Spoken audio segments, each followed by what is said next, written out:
Le 6-9 Listen anywhere. sur France Inter.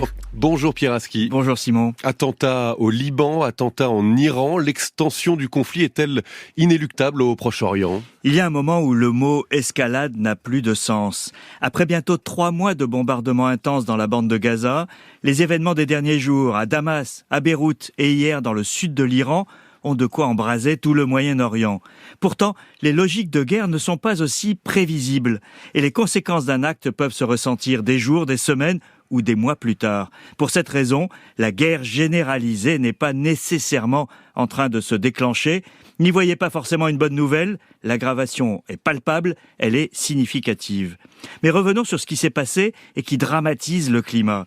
En l'espace de seulement 8 jours, Israël a éliminé le plus haut gradé des gardiens de la révolution iranien, le général Moussavi, puis le numéro 2 du Hamas, Salah al-Harouri, assassinat ciblé auquel il faut ajouter le double attentat d'hier dans le sud de l'Iran, 95 morts dans la foule qui se préparait à honorer la mémoire du héros iranien éliminé il y a 4 ans par les Américains, Qassem Soleimani. Tous ces événements sont-ils le fait d'Israël ? Alors le chef du Mossad israélien David Barnea, qui ne s'exprime pas beaucoup, a établi hier un parallèle entre le 7 octobre et l'attentat des JO de Munich en 1972.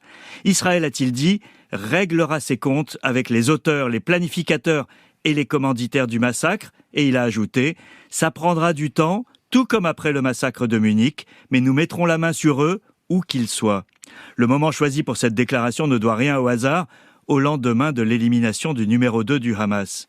La double explosion en Iran échappe à cette approche ciblée. On voit mal la logique d'un attentat de masse qui frappe des anonymes. L'Iran accuse Israël, mais ça pourrait provenir d'autres groupes. De la même manière, le pilonnage de la bande de Gaza et les milliers de morts civiles posent question sur la stratégie israélienne quand elle privilégie ailleurs le ciblage. Mais plusieurs logiques peuvent être à l'œuvre en même temps.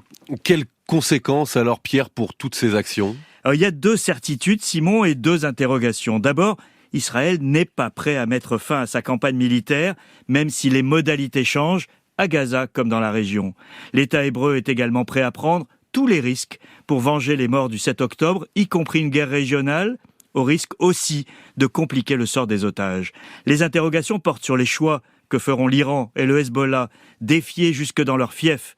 Ils ont bien pris soin depuis 3 mois d'éviter d'être happés dans une guerre élargie qui pourrait, notamment, compromettre le rêve nucléaire de Téhéran. Dernière interrogation, l'attitude des États-Unis, soutien et néanmoins critique de la stratégie israélienne. Hier, Washington a fermement dénoncé les propos incendiaires des ministres israéliens d'extrême droite. Les États-Unis qui voulaient éviter l'embrasement régional, approuvent-ils les opérations des derniers jours ? Chaque nouveau pas dans l'escalade rend une issue politique du conflit, souhaitée par les Américains et les Européens, plus difficile. Ça aussi, ça fait partie de l'équation. Pierre Aski.